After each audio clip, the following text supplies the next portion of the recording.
आप सभी को प्रणाम। जय गुरुदेव। आज के स्वाध्याय से पहले सभी मिलकर गायत्री मंत्र करेंगे।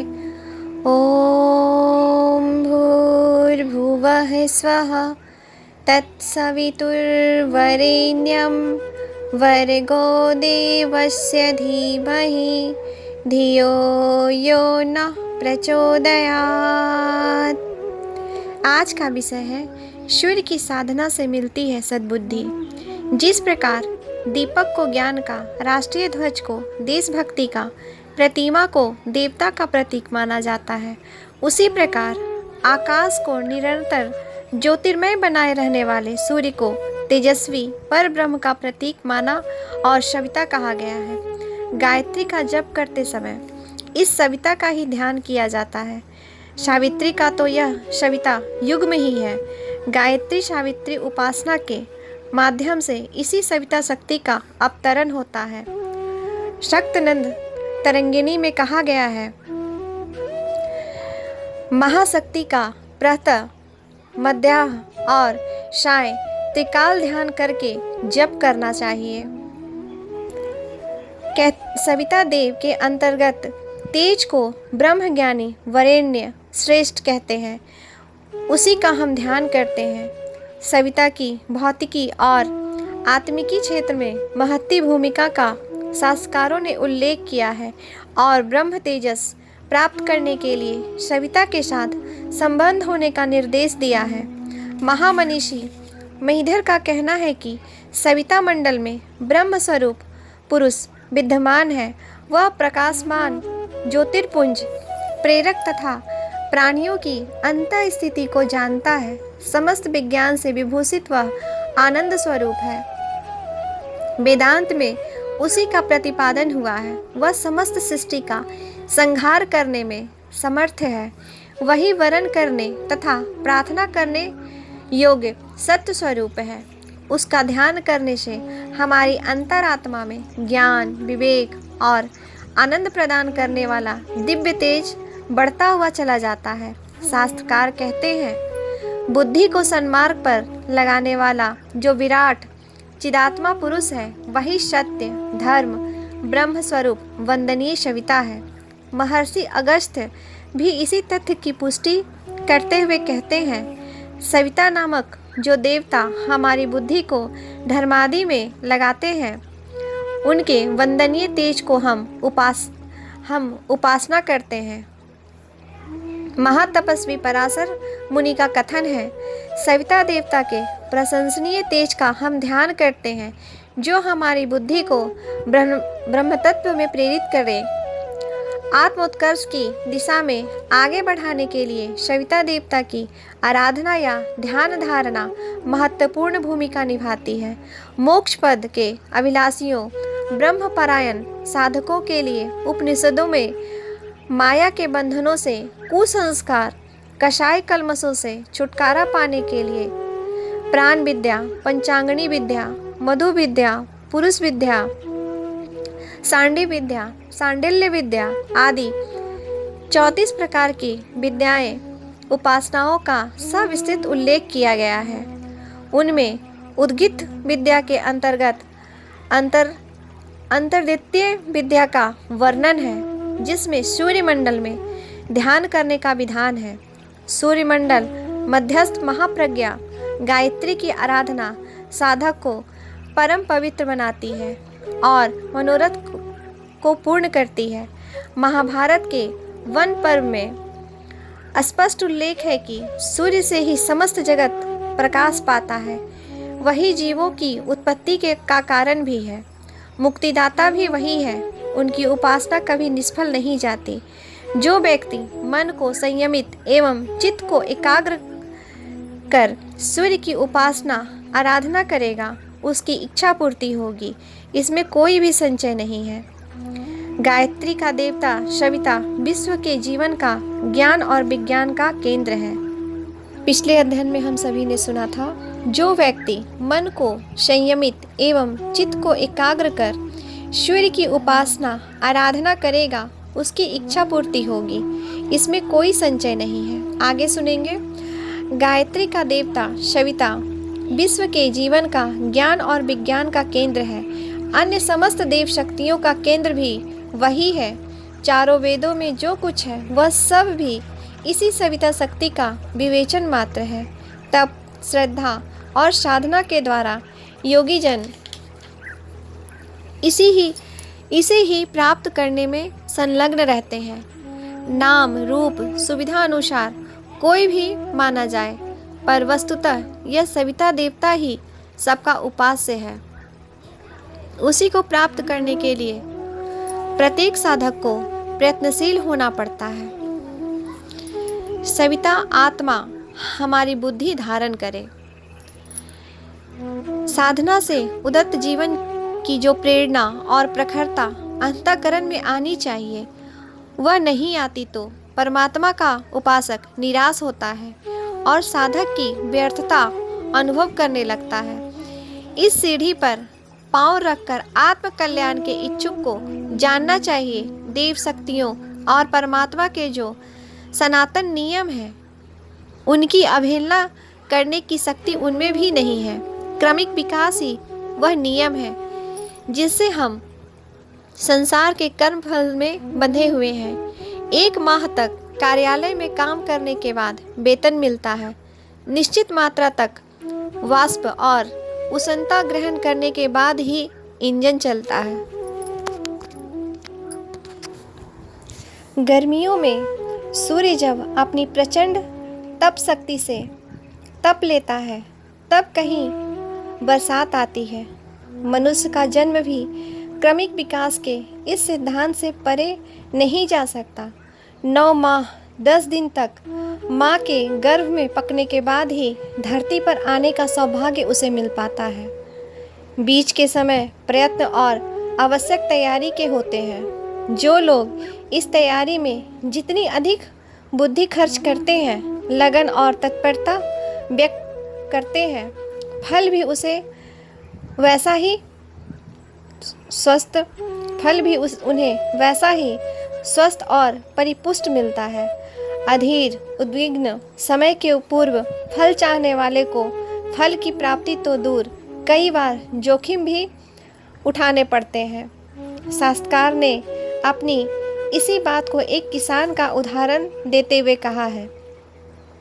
किसान खेत में बीज बोता है, पौधे उगते हैं, बीच में जंगली घास पात बिना प्रयत्न के ही उगाती है। वह कृषि को हानि पहुंचाती है। आत्मविकास की उपासना भी ऐसी ही है। मनोभूमि पर पड़े हुए पूर्व जन्मों के दुर्गुण कुविचारों के बीज बिना प्रयत्न अपने आप उगा करते हैं।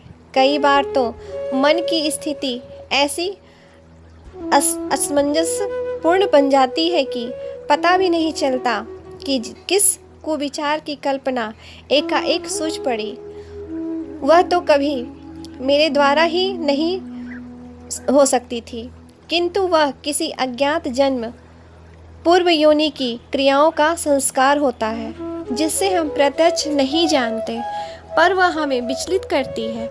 ऐसे समय मनुष्य क्या करे? सूक्ष्मदर्शी शास्त्रकार ने उसका उपाय भी बताया है।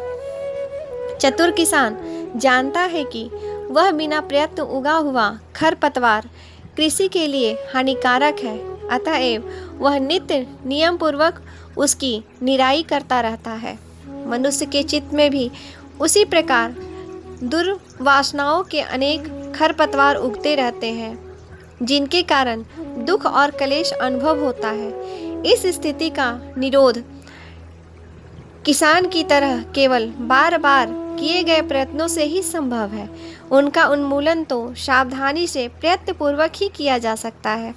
प्रयत्नों को शास्त्रकारों ने चतुरता की संज्ञा दी है। उन्होंने केवल यही नहीं कहा कि जो लोग पैदा हुआ दुर्वासनाओं को प्रयत्न पूर्वक हटाते रहते हैं, वह लक्ष्य तक पहुंच सकते हैं, वरन उसका संबल भी बताया है। श्रद्धा और विश्वास को धारण करने वाला उत्साही धीर वीरों द्वारा ही दुर्वासनाओं और अमंगल विचारों का निरोध और उन्मूलन किया जा सकता है। जिनके मन में संचय है, फल के प्राप्ति आशंका रहती है, वे इस कार्य में पिछड़ जाते हैं, बीच में ही प्रयत्न छोड़ देते हैं। श्रद्धा और विश्वास की शिक्षा किसान से पाई जा सकती है। किसान जानता है कि बीज डालने के बाद फसल उगना अवश्य भावी है। फल की इसी सुनिश्चितता का नाम है विश्वास, और उस विश्वास के प्रति आशा, उत्साह आदि का नाम है श्रद्धा। पिछले अध्ययन में हम सभी ने सुना श्रद्धा और विश्वास की शिक्षा किसान से पाई जा सकती है। किसान जानता है कि बीज डालने के बाद फसल उगना अवश्य भावी है। फल की इसी सुनिश्चितता का नाम है विश्वास, और उस विश्वास के प्रति आशा, उत्साह आदि का नाम श्रद्धा है। केवल विश्वास ही पर्याप्त नहीं, श्रद्धा भी होनी चाहिए। आशा और उत्साह बना रहता है तो फल की परिपक्वता, विश्वास की पुष्टि तक का समय सरल और भी सुरुचिपूर्ण बन जाता है। प्रयत्नों में मन लगा रहता है। कदाचित आधी फल उग आने पर किसान कहे कि मालूम नहीं फसल आएगी भी या नहीं, और इस संचय के साथ ही वह अपना प्रयत्न त्याग दे तो फल की आशा नष्ट हो जाएगी। अब तक का प्रयत्न भी निरर्थक चला जाएगा। दोबारा सफलता के लिए फिर नए सिरे से श्री गणेश करना पड़ेगा। इसमें कोई संदेह नहीं कि वासनाएं और कुविचार क्षणिक होते हैं। देर तक चित्त में बने रहने वाले सुख और आह्लाद देने वाले शुभ संकल्प और स्वस्थ विचार ही होते हैं। इसलिए आधावधि उठाने वाली दुर्वासनाओं को सफलता का संकेत मानकर संतोष तो करना चाहिए, किंतु उनके उन्मूलन में चतुर किसान की तरह सजग और जागरूक रहने वाले जीवन साधक अंत में सफलता का सुख पाते हैं। अंत में शास्त्रकार ने कहा है, सविता स्वरूप तेजस्वी परम पिता परमात्मा उन्हें अपना प्रेरणा पुंज प्रतिदान कर सुखी बनाता है। जो उसकी उपासना करते हैं पर उसके लिए प्रयत्न की आवश्यकता है, इसी का नाम साधना है। अर्थात जो लोग अपने शुभ संकल्पों को बढ़ाते हैं और दुर्वासनाओं को उनकी खाद बनाकर डालते जाते हैं, अंत में उनके प्रयत्न की कृषि सफलता होती है और सविता आत्मा उनकी बुद्धि को धारण करते हैं, अर्थात उनके अपने ही समान प्रखरता और तेजस्विता से भर देते हैं। अपने चारों ओर से विस्तृत विश्व हमको दृष्टिगोचर हो रहा है, उसका मुख्य आधार सूर्य भगवान ही है। इस जीवन प्रदायक सूर्य की उपासना हम गायत्री मंत्र द्वारा करते हैं और ध्यान भी कर सकते हैं। आत्मा ही सूर्य है, ऐसी भावना रखते हुए गायत्री का जप करने से ज्ञान प्राप्त होता है। इस मंत्र के अंतिम भाग में साधक भगवान से धी अर्थात बुद्धि ज्ञान मांगता है। गायत्री की उपासना विश्व के इस सर्वप्रथम प्रकाश का ही प्रार्थना है। रेडियो में कुछ सुनने की इच्छा होने से सबसे पहले उसमें लाइट की जाती है, जिससे वह उचित परिणाम में गर्म हो जाता है। फिर उसे तेज में से जो कुछ सुनना हो वही सुना जा सकता है। उसी प्रकार चित्त की अथवा मन की एकाग्रता हृदय की तरफ ठीक ठीक ढंग से करने पर एक प्रकार से आत्मिक प्रकाश का अनुभव होने लगता है। उस प्रकाश की सहायता से जो कुछ प्राप्त करना हो वही मिल सकता है। इस अंधकार में प्रकृति तत्व में परमात्मा की प्रकाशमय सत्ता का प्रवेश होते ही उसका अत्यंत सूक्ष्म और शुद्ध भाग स्थूल और शुद्ध भाग से पृथक हो जाता है। अशुद्ध और स्थूल भाग से नीचे के प्रदेश रचे गए हैं और शुद्ध तथा सूक्ष्म भाग द्वारा ऊपर के प्रदेश की रचना होती है। अशुद्ध तथा स्थूल भाग में उसकी अशुद्धि तथा अस्थूलता के कारण प्रकाश का प्रवेश उचित रीति से नहीं हो पाता, पर दूसरे शुद्ध तथा सूक्ष्म भाग में प्रकाश भली प्रकार प्रवेश कर सकता है। प्रकाश और अग्नि जिस गुण की सहायता से भिन्न भिन्न कार्य करते हैं वह गुण उष्णता ही है। गायत्री को शास्त्र में अग्निमुखी कहा गया है। उष्णता दो प्रकार के परस्पर विरोधी गुण उत्पन्न करती है। एक तो वह सूक्ष्म जलमय द्रव को स्थूल पार्थिव द्रव से पृथक करके और भी अधिक सूक्ष्म बनाती है, और पार्थिव द्रव्य को वह और अधिक ठोस बनाती है, उस प्रकार उष्णता विजातीय द्रव्यों का पृथक्करण करके सजातीय का संयोग करती है। इस प्रकार प्रकाश की न्यूनाधिकता के आधार पर उच्च प्रदेश, मध्य प्रदेश और निम्न प्रदेश इस प्रकार 3 विभाग किए जा सकते हैं। उच्च प्रदेश को केवल विधात्मक प्रदेश कहा जा सकता है।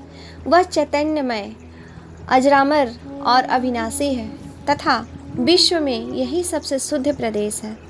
मध्य प्रदेश को हम स्वर्गीय प्रदेश नाम दे सकते हैं। इसका विषय बड़ा गूढ़ और गुप्त है। यह सत्य है कि प्रकृति के नियम बहुत सीधे साधे और सरल होते हैं, इसलिए उनको समझने में किसी को भी कठिनाई नहीं होनी चाहिए। पर इस मार्ग से कदाचित ही कोई प्रयाण करता है। जो थोड़े से भाग्यशाली व्यक्ति इस रास्ते पर होकर जाते हैं, वे इस उद्देश्य से कि कोई अनधिकारी प्रकृति के गुप्त रहस्यों को जान न सके, अपने पद चिन्हों को काटे और झंखार डालकर बड़ी सावधानी से ढक देते हैं। इसी कारण बिना मार्गदर्शक गुरु की सहायता के स्वयं इस मार्ग पर प्रयाण करने वाले सैकड़ों बार रास्ते से भटक जाते हैं। यह मध्य प्रदेश विधात्मक भाग से नीचे होता है और जबकि विध्यात्मक प्रदेश में केवल प्रकाश ही होता है। इस मध्य प्रदेश में पार्थिव भाग का भी कुछ अंश रहता है। सृष्टि के आरंभ में 2 मूल तत्व होते हैं, एक अत्यंत सूक्ष्म प्रकाशमय तत्व और दूसरा स्थूल अंधकारमय तत्व। प्रकाश, उष्णता और गति प्रथम तत्व के गुण हैं। प्रथम तत्व प्रकाश, प्रेरक और अपनी क्रिया करने में असमर्थ है। स्त्री रूप या प्रकृति रूप है। हमारी भौतिक सृष्टि में उत्पत्ति का कार्य प्रथम तत्व द्वारा ही संपन्न होता। पिछले अध्ययन में हम सभी ने सुना, सृष्टि के आरंभ में 2 मूल तत्व होते हैं, एक अत्यंत सूक्ष्म प्रकाशमय तत्व और दूसरा स्थूल अंधकारमय तत्व। प्रकाश, उष्णता और गति प्रथम तत्व के गुण हैं। प्रथम तत्व प्रकाश, प्रेरक और अपनी क्रिया करने में असमर्थ है। स्त्री रूप या प्रकृति रूप है। हमारी भौतिक सृष्टि में उत्पत्ति का कार्य प्रथम तत्व द्वारा ही संपन्न होता है। आगे सुनेंगे, उष्णता द्वारा ही पदार्थ सूक्ष्म रूप में परिणत हो सकते हैं। सब तरह की उत्पत्ति, वृद्धि और संयोग इन दोनों तत्वों द्वारा ही होते हैं। सूक्ष्मता होने से उसमें प्रकाश का प्रवेश विशेष रूप से होता है और स्थूलता होने से प्रकाश में कमी आ जाती है। उदाहरण के लिए, घी जब स्थूल या जमे हुए रूप में रहता है तो उसमें प्रकाश का प्रवेश नहीं हो सकता। अगर कोई अन्य पदार्थ उसमें पड़ गया हो तो उसका भी पता नहीं चलता, पर जब हमें उसे उष्णता द्वारा गर्म करके पतला कर देते हैं तो उसकी तली में पड़े तिनके तक को भी देख सकते हैं। उष्णता और शीतलता के प्रभाव से ही सब प्रकार के पदार्थ तरह तरह के रूप धारण करते हैं। द्रव्य की अत्यंत सूक्ष्मता वायु रूप होती है, उसमें कम सूक्ष्मता जल रूप होती है और स्थूलता पृथ्वी रूप होती है। इस विवेचन से समझा जा सकता है कि योगी जन अनीमा, लघिमा, महिमा आदि क्रियाओं द्वारा स्थूल और सूक्ष्म रूप में रूपांतर कर लेते हैं, पर जब तक साधक सूक्ष्म तत्वों को ग्रहण करने की भूमिका तैयार नहीं कर लेता, तब तक उसको समझना या अनुभव कराना संभव नहीं होता। समस्त विश्व चैतन्यमय बन जाए, इसके लिए प्रकाश उसके बाहर और भीतरी भाग में प्रविष्ट होता है। विश्व में हम जो कुछ भी उत्पन्न होते देखते हैं, उसका कारण प्रकाश ही है। सूर्य को इस प्रकार प्रभाव स्थान रूप में परमेश्वर ने निश्चित किया है। पर ऐसा होते हुए भी हम यह नहीं कह सकते कि सूर्य के अतिरिक्त अन्यत्र कहीं भी प्रकाश नहीं है। भगवान सूर्य स्थावर जंगम विश्व का आत्मा उदित हुआ है। यह उपासना का मंत्र संध्या समय हम बोलते हैं। सूर्य ही हमारे जगत का आत्मा है। पुरुष बिना स्त्री जिस प्रकार निष्फल रहती है, उसी प्रकार सूर्य बिना पृथ्वी भी बांध्या के समान है। सूर्य की सत्ता से पृथ्वी पर वनस्पतियां ही उत्पन्न नहीं होती, वरन समस्त सचेतन प्राणी उसी के द्वारा उत्पन्न और वृद्धि को प्राप्त करते हैं। प्रत्येक मनुष्य एक ब्रह्मांड है। उसकी आत्मा सूर्य के समान है, जिसके इर्द गिर्द ग्रह परमाणु भ्रमण करते रहते हैं। मानवीय काया में भ्रमण करने वाले अणुजीवाणु एक विशेष प्रकार की विद्युत उत्पन्न करते हैं। उसी विद्युत से प्रभावित होकर मस्तिष्क से लेकर इंद्रियां तक अन्य अवयव अपना काम करते हैं। जड़ में चेतना उत्पन्न होने का माध्यम यही है। साधारणतः अणुओं में हलचल भरी रहती है। चिंतन तथा अनुभूति उनमें नहीं है, पर मानवीय विद्युत, जिसे प्राण कहा जाता है, जड़ अणुओं के समूह में चेतना, विचारना एवं अनुभूति उत्पन्न कर देती है और सजीव जीवन आरंभ कर देती है। निर्जीव अनुभूति रहित जीवन तो पत्थर चट्टानों में भी रहता है। पृथ्वी के ध्रुवों के आसपास चुंबकीय आंधियाँ चलती रहती हैं। अस्थिर रंग बिरंग प्रकाश अरोरा बोरियल्स के रूप में छाया रहता है। यही ध्रुव स्थान अन्य ग्रहों के विकिरण, प्रकाश एवं प्रभाव को पृथ्वी पर लाता है और यहाँ की विशेषताओं को अन्य लोकों तक ले जाता है। इस ध्रुवीय क्षेत्र को ब्रह्मांड का संपर्क सूत्र कह सकते हैं। इस ध्रुव केंद्रों के माध्यम से चलने वाले अंतर्ग्रही पर्यावर्तन के बलबूते ही धरती अपनी वर्तमान परिस्थितियों में बनी हुई है। इतना ही नहीं, अन्य ग्रहों की वर्तमान परिस्थितियों में भी इन भूध्रुवों में चलने वाले अनवरत प्रयत्नवर्तन का महान योगदान है। यदि किसी कारण यह महान आदान प्रदान बंद हो जाए तो पृथ्वी की स्थिति में इतना विश्व परिवर्तन होगा कि तब यहाँ जीवन का अस्तित्व भी संदिग्ध हो जाएगा। साथ ही ग्रहों की कक्षाओं और स्थितियों में परिवर्तन होने से सौरमंडल की प्रस्तुत गतिविधियों में भारी उलट पलट हो जाएगी। भूध्रुवों के माध्यम से होने वाले प्रत्यावर्तन ही अपने सौरमंडल की वर्तमान परिस्थिति बनाए हुए है। तनिक से क्षेत्र में होने वाला तनिक सा क्रियाकलाप पृथ्वी, सौरमंडल और उस सौरमंडल के महासूर्य के प्रदक्षिणा क्रम में कितना भारी योगदान कर रहा है, इस तथ्य पर जितनी गहराई से विचार किया जाए उतना ही अधिक मर्मार्मिक रहस्योद्घाटन होता चला जाता है। मनुष्य का अंतःकरण भी ऐसे ही चेतना का ध्रुव स्थान है। इसके भीतर इच्छा शक्ति, भावना शक्ति, संकल्प शक्ति, आकर्षण शक्ति, विकर्षण शक्ति जैसी अनगिनत ज्ञात और अविज्ञात क्षमताएं भरी पड़ी हैं। यदि उन्हें जागृत किया जा सके, उनका उपयोग करना सीखा जा सके तो इस विश्व ब्रह्मांड में समस्त शक्तियों का प्रवाह मानवीय सत्ता के भीतर उमड़ता प्रकट होता है। मानवीय अंतःकरण सौरमंडल के कार्य करने पर पथ प्रशस्त करते रहने वाले आकाश की तरह ही असीम है और उसमें जो कुछ भरा पड़ा है उसे अंतरिक्ष आकाश से कहीं अधिक शक्तिशाली समझा जाना चाहिए। इतना सब होते हुए भी पता नहीं किस कारण हम अपनी करत लगत संप्रदा से अपरिचित बने हुए हैं। यदि किसी प्रकार अपने मूल ऊर्जा स्रोत से संपर्क स्थापित किया जा सके तो नाभिकीय महासागर की तरह चैतन्य ऊर्जा से जुड़कर वरिष्ठ सत्ता से असंभव कार्य भी संपन्न कर दिखाया जा सकता है। सूर्य सविता मानव का उपास्य व इष्ट है। उपास्य से एकाकार होना ही जीवात्मा का लक्ष्य है। आज के लिए यहीं तक। आप सभी को प्रणाम। जय गुरुदेव।